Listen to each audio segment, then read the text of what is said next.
Bonjour Chloé. Hi, Rings.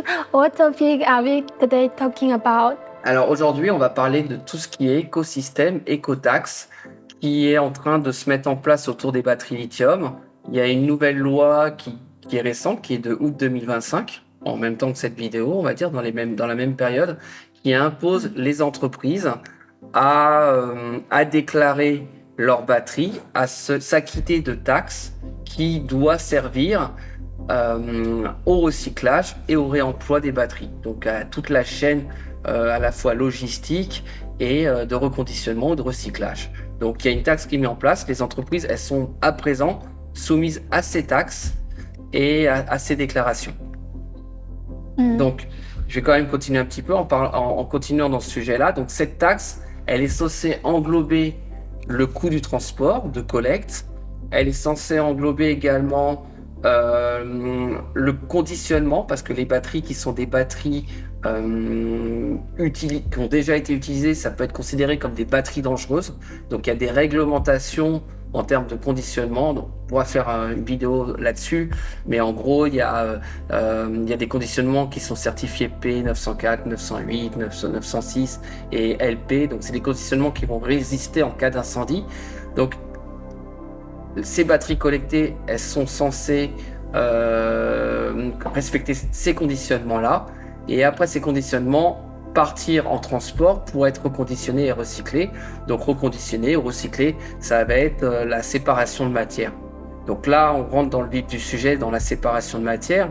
C'est que nous, on a fait des études et des essais réels.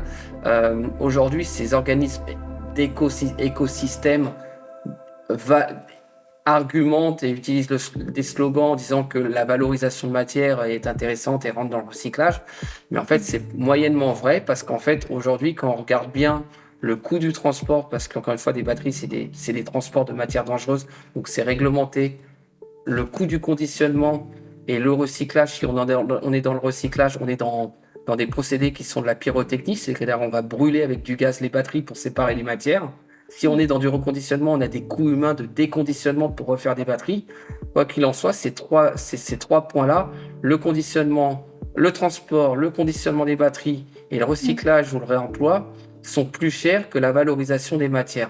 On peut même dire que rien que le coût du transport arrive à l'équilibre par rapport au prix des matières qui vont être récupérées.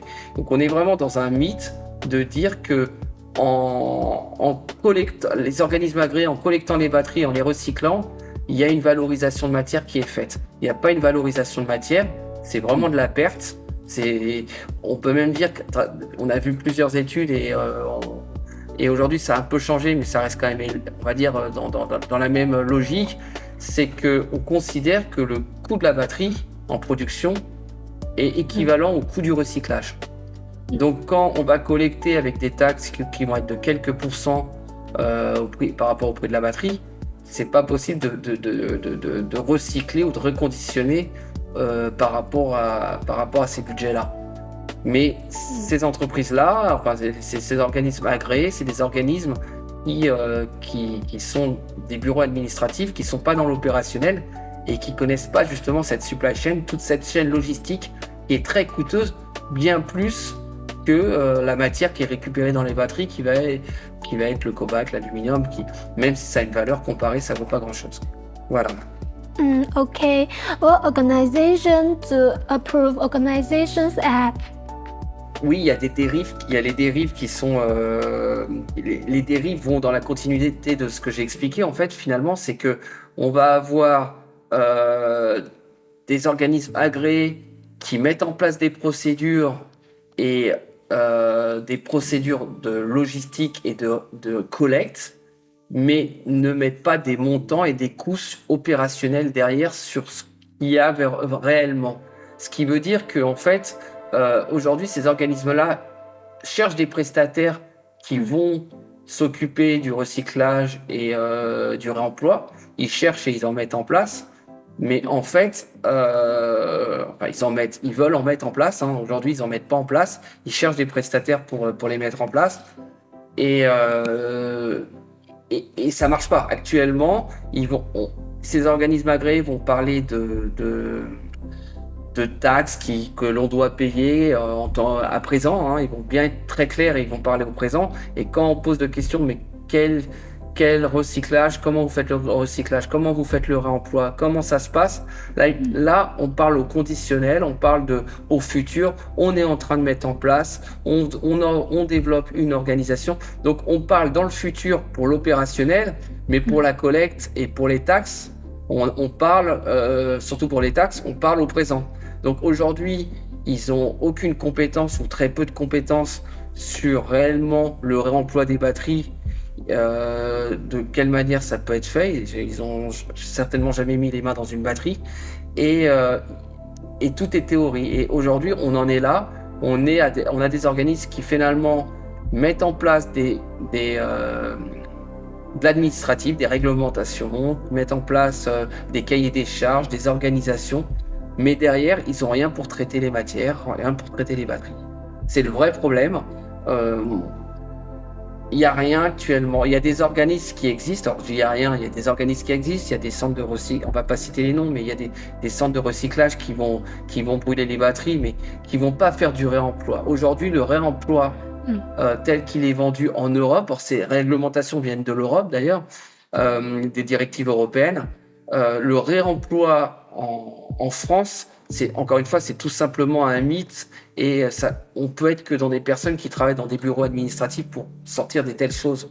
Parce que le coût humain de démonter une batterie, de l'ouvrir et de reconditionner pour une nouvelle batterie, ça demande à la fois des compétences que pas grand monde ont, c'est quand même des compétences assez importantes, ça demande des composants électroniques qui viennent pas de France, qui sont importés d'Asie.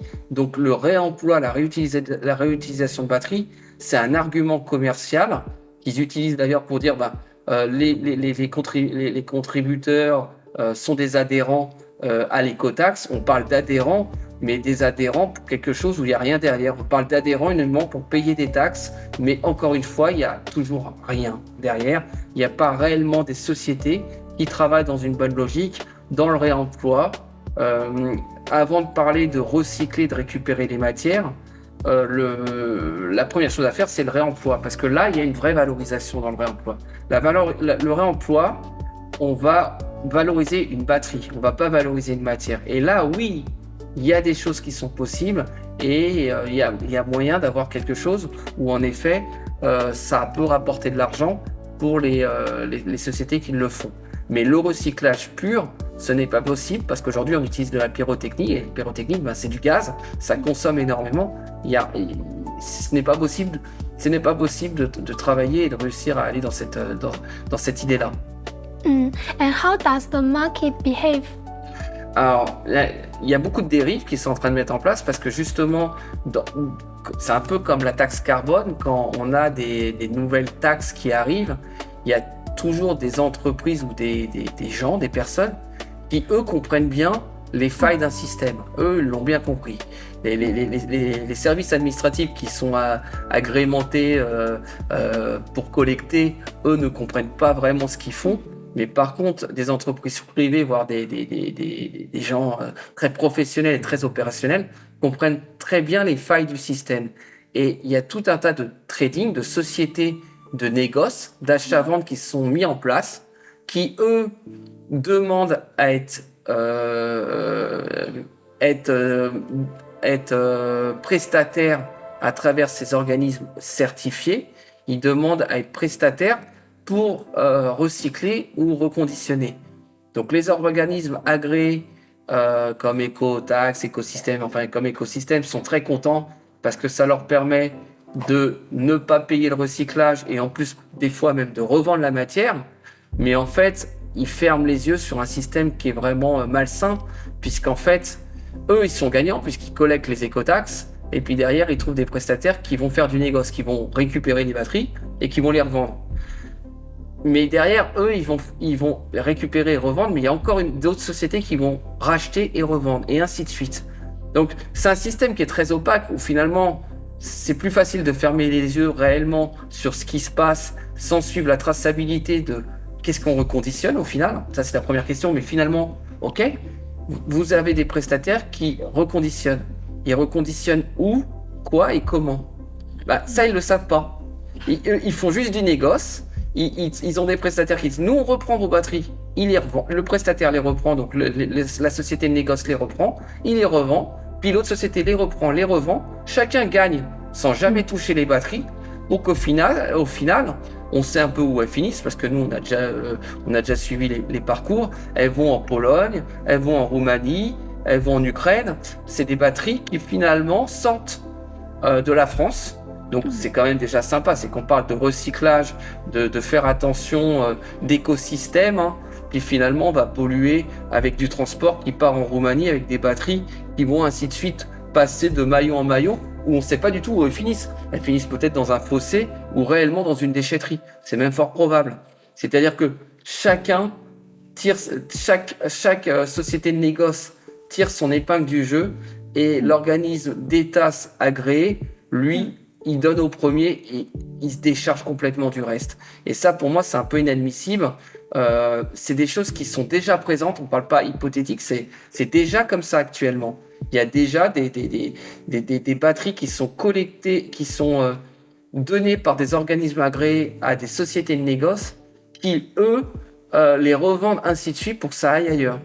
Et en plus, avec les risques d'incendie, les problèmes, tout ce que ça peut comporter en défaillance, quoi. Voilà. What solution? Alors, les solutions, elles sont assez simples pourtant. Là, on parle des choses négatives, mais en fait, la première solution, c'est là, on va décharger justement ces organismes agréés parce que on a l'impression qu'ils sont fautifs. Mais le premier fautif, par méconnaissance, souvent, c'est le professionnel qui veut donner sa batterie à recycler. On a tous les jours des entreprises qui nous disent oh, on a changé la batterie avec une neuve, elle fonctionnait plus. Mais une batterie, ça se répare. Et c'est pas compliqué à réparer. Nous, on accompagne des sociétés. On accompagne des sociétés pour apprendre à réparer les batteries, à identifier les pannes. Dans 80% des cas, ça se répare une batterie. Donc avant d'en acheter une neuve, de la réparer, d'une part, ça permet d'améliorer ses bénéfices, hein. Ça évite d'en revendre une ou de faire du service après-vente gratuit. Ça permet de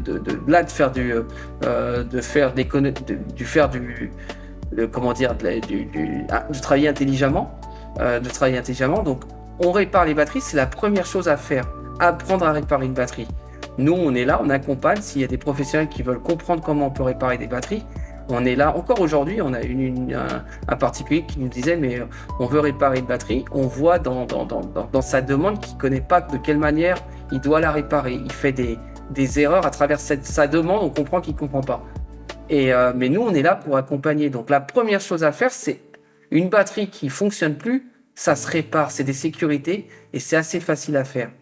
Le deuxième point, c'est qu'il y a des sociétés qui peuvent se mettre en place et qui existent, qui peuvent aller collecter, si les entreprises ne veulent pas réparer elles-mêmes, elles peuvent trouver des sociétés qui sont capables de collecter, qui, elles, vont réellement reconditionner. On peut, je le répète, mais on peut dans 80% des cas reconditionner une batterie. De dire qu'il faut brûler pour récupérer les métaux, c'est encore une fois complètement absurde. Ça peut être que des professionnels qui n'y connaissent rien qui parlent comme ça. Ils n'y connaissent rien parce que récupérer les métaux, c'est perdre de l'argent. Le gaz coûte plus cher que les métaux récupérés. Le transport coûte plus cher que les métaux récupérés. C'est complètement absurde de parler comme ça. Donc, réparer les batteries, premièrement. Et deuxièmement, des sociétés privées, il y a quand même des sociétés qui font du bon travail. Il faut qu'ils récupèrent les batteries. Il faut trouver on peut aussi créer des gens peuvent se lancer là-dedans, de créer des entreprises, de récupérer les batteries, de les reconditionner et de les mettre de les remettre dans l'économie, de les revendre, qui peut être revendu soit pour des particuliers, soit pour des professionnels. Pour le particulier qui veut par exemple passer au panneau solaire, on peut tout à fait utiliser les batteries reconditionnées et il n'y a aucun risque de feu. Je pourrais en parler là-dessus parce que ça aussi là on est sur du n'importe quoi quand on parle. On va pas faire tout de suite un sujet, mais quand on parle d'incendie ou de feu, dans de la batterie reconditionnée, il n'y a pas plus de risque qu'une batterie neuve. C'est exactement le même risque. Donc de croire que parce que c'est reconditionné, ça va moins bien marcher, où il y a des risques d'incendie, c'est complètement stupide. Mais on peut réutiliser les batteries pour les particuliers et même pour les professionnels. On prend les agriculteurs, aujourd'hui sont capables pour très peu d'argent, puisque les batteries, ça devait passer en recyclage, en broyage, en destruction. Donc c'est quasiment gratuit. Donc réutiliser ces batteries-là pour, par exemple, un corps de ferme qui va s'équiper avec quelques panneaux solaires, ça coûte pas très cher. Maintenant, ça coûte même pas grand-chose, les panneaux solaires. Il va pouvoir se mettre en totale indépendance sur l'électricité. Et grâce à ça, il va amortir son installation en moins d'un an, en 6 mois. On a un cas concret. Il y a un an, on a fait une PME qui en avait marre de payer des factures EDF. On lui a fourni un équipement de 360 kW. Il a acheté 800 panneaux solaires. C'est amorti en 6 mois. En 6 mois, grâce aux factures EDF qu'il n'a pas, il a plus. Il a payé son installation. C'est au bout de 6 mois. Et donc, il y a vraiment, et c'est faisable pour tout le monde. Donc là, on part dans du bon sens. On part dans du développement intelligent, dans du reconditionnement, de l'économie circulaire. Parce que quand on fait ça, le recyclage, on fait attention et on le respecte. On donne plus d'indépendance aux professionnels grâce à des batteries récupérées. Donc les professionnels s'en sortent mieux et ils ont besoin de s'en sortir mieux, hein, les fermiers. Donc tout est intelligent. Arrêtons de partir dans des idées de dire on va mettre des organismes. En fait, tout le monde se décharge et quand tout le monde se décharge à la fin, ça donne du n'importe quoi. Alors que si on fait les choses dès le début, au premier maillon de la chaîne correctement, tout le monde est gagnant. C'est pour ça que j'ai commencé à parler d'écosystème, d'écotaxe, en disant mais ce qu'ils font aujourd'hui, c'est pas viable et l'argument commercial tient pas la route. Cependant, la première démarche, c'est le professionnel qui a des batteries entre ses mains. C'est pas pour faire une métaphore, c'est pas parce qu'on est assuré en voiture qu'on doit avoir des accidents tous les jours, parce qu'on peut se le permettre. Et c'est pareil les batteries, c'est pas parce qu'il y a des organismes agréés qu'il faut les utiliser. Il y a des démarches qui peuvent être faites et c'est très facile. On a développé, on en parlait sur l'autre vidéo, un BMS. Le BMS, c'est un circuit électronique qui est adapté pour reprendre des batteries qui sont issues de collecte, justement de seconde vie. Notre BMS, notre circuit électronique, il permet d'utiliser des batteries de seconde vie. On a encore des cas comme ça, on en a plein. On en a eu un en Suisse avec la société avec Piaggio, les scooters. La batterie de scooter, elle fonctionne plus. Elle fonctionne plus, la batterie. Il dit, ça y est, la batterie, elle est foutue. Une batterie, ça coûte des milliers d'euros. À recycler, ça fait de la pollution. Il change le BMS dedans et sa batterie, elle repart. Pourquoi ? Là, je fais un petit hors-sujet. C'est que, en fait, sa batterie, elle s'est certainement mise en sécurité parce qu'il ne l'a pas utilisée pendant 6 mois. Pendant l'hiver ou quelque chose. Et pendant un certain temps. Elle s'est mise en sécurité. Et notre BMS, notre circuit électronique, il va régénérer la batterie. Il va la faire repartir. Comme on redémarre un moteur. Et finalement, elle n'était pas morte, la batterie. Il fallait juste changer le BMS. Et c'est ça. Il faut avoir des organismes comme la nôtre, mais il n'y a pas que nous, qui accompagnent les professionnels. C'est pas forcément demander de sortir le chéquier, mais qui accompagnent. Parce que déjà, on est passionné. Et de l'autre, on est là pour faire avancer. Donc, il faut des gens comme ça. Voilà. Okay, thank you for your explanations. Voilà, donc on était clair. Puis merci Chloé, à la prochaine fois. Merci. Okay, thank you.